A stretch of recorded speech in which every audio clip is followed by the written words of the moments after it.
मुंबईतल्या टॅक्सी चालकांनी सरकारकडे काही मागण्या केल्या आहेत। या मागण्या मान्य झाल्यास मुंबईकरांच्या अडचणी वाढू शकतात।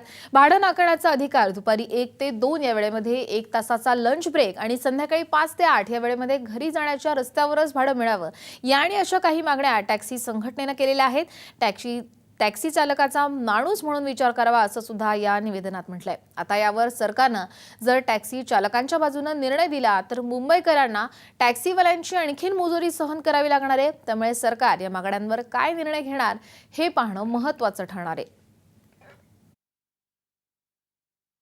सर्व्हिस का 1 ते 2 वाजेपर्यंत लंचला असं बसण्याचं हे नाही। आज समजा तुम्ही जर आता इथून बसलेले आहात तर तुम्हाला आता बँड्राला जायचं, ते 1 ते लंच मध्ये तो जाऊ शकत नाहीये। मग तिथे जाऊन तो काय माहितीये का, बसल्यानंतर तिथे काहीतरी एक बोर्ड सिस्टम किंवा त्यांनी लावलं पाहिजे टॅक्सीच्या आतमध्ये की आम्ही लंचला बसलेलो आहे, मला 1 तास मला पुढचं होतं। म्हणजे त्यांनी पॅसेंजरनी पण तेवढा विचार केला पाहिजे, हा लंचला बसलेला आहे। लंच साहेबांनी जे निवेदन केलेलं आहे क्वार्टर साहेबांनी, ते ह्याच्यासाठी दिलेलं आहे, आज टॅक्सीवाल्यांना कुठे जरी बसलेलं असेल, टॅक्सी ड्रायव्हर जेवताना बसलेला असेल, ते कोणी पॅसेंजर येऊन दादागिरी करतात।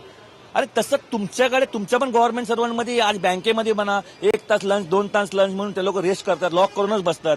त्यांना कोण तोडफोड करतो का, त्यांना कोण मारण करतो का? टॅक्सीवाल्यावरतीच फक्त अन्याय होतो। आज क्वार्टर साहेबांनी जे निर्णय दिला ते योग्य रीतीने निर्णय दिलेला आहे। त्या लीन अवर्समध्ये बस मिळतो, एक 5-10 मिनिटं अर्धा तास त्याला लोकांना थांबावं लागेल। तसं टॅक्सी पॅसेंजरला सुद्धा थांबावं लागेल। काय तरी ते आता ते कॉल सेंटर थ्रू टॅक्सी करतात। आता दिल्लीला कॉल सेंटरवरून गाडी आणतात। काय ते 2 मिनिटांनी टॅक्सी येतो का? अर्धा तास थांबावं लागतं त्याला।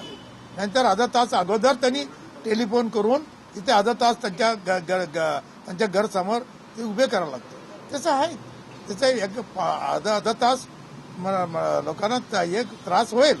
त्रास एका तासासाठी 1 तासाला त्रास होणार, त्याच्यापेक्षा जास्त होणार नाही। बाकीच्या वेळा त्यांना रिफ्यूज होणार आहे। आज कधी पण टॅक्सीवाले रिफ्यूज करतात, ते रिफ्यूज करणार नाही।